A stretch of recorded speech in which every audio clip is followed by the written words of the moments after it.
आमीन। धन्यवाद हो सबको। जय मसीह की। परमेश्वर आपको आशीष दें। हम मत्ती 15 अध्याय में हम देखते हैं कि मत्ती 15 अध्याय परंपराओं का पालन का प्रश्न हम देखते हैं। तो इसमें हम वचन में देखते हैं पहले से लेकर 20 वचन तक हम पढ़ेंगे। तो इसमें परंपराओं का पालन, चेले लोग क्या कर रहे थे, बिना हाथ धोए क्या कर रहे थे, खाना खा रहे थे।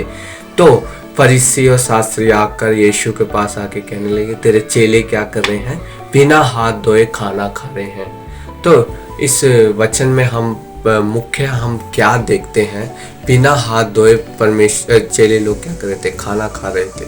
तो मगर उन्होंने परमेश्वर से पूछा कि तेरे चेले लोग क्या कर रहे हैं, बिना हाथ धोए खाना खा रहे हैं। तो उस मुख्य वचन परमेश्वर ने उनको जवाब दिया, प्रश्न का जवाब दिया उनको, फरीसी लोगों को, कि बिना हाथ धोए खाना मनुष्य को अशुद्ध नहीं करता। हाथ धोए बिना मनुष्य को खाना अशुद्ध नहीं करता। वचन कहता है जो पेट में जाता है वो कहाँ चले जाता है, संडास में चले जाता है करके वचन पढ़ते हैं। जो मुंह में जाता है वो मनुष्य को अशुद्ध नहीं करता। जो मन से निकलता है, जो मुंह से निकलता है, मुंह में जाना अशुद्ध नहीं करता, मुंह से निकलना ही मनुष्य को अशुद्ध करेगा। एक वचन पढ़ेंगे 15 का हम 17 वचन पढ़ेंगे। उसने कहा, क्या तुम भी अभी तक ना समझो, क्या तुम नहीं जानते कि जो कुछ मुंह में जाता है वह पेट में जाकर संडास में चले जाता है। पर जो 18वां वचन, हम 17वां 18वां वचन देखेंगे। तो पर जो मुंह से निकलता है वही मनुष्य को अशुद्ध करता है। तो हम इस वचन के अनुसार हमने क्या सीखा है।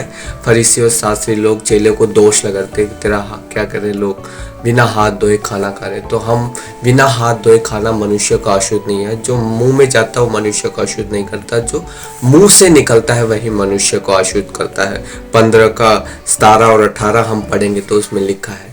तो हम क्या करना चाहिए, हमारे मुंह में जाने से कोई अशुद्ध नहीं होता। जो मुंह से, हमारे मुंह से निकलता है, तुम्हारे मुंह से, वचन कहता है गंदी बात ना निकले।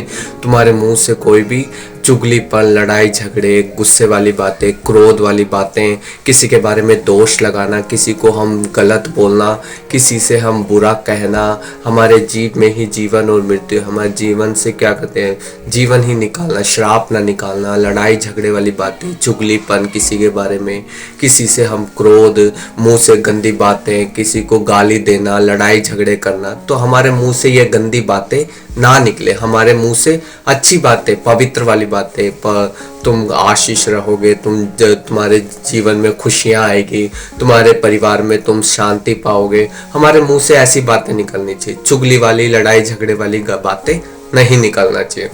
तो हम इस वचन के अनुसार हमने क्या सीखा कि परमेश्वर हमारे मुंह से अच्छी बातें, आशीष वाली बातें, किसी को आशीष देना, किसी से बातें करते समय अच्छी बातें बोलना। तो हम इस वचन के अनुसार यही सीखा कि हमारे मुंह से अच्छी बातें ही निकले, तो हमारे मुंह से कोई गंदी बातें ना निकले। तो इस वचन के जरिए परमेश्वर आपको आशीष दे।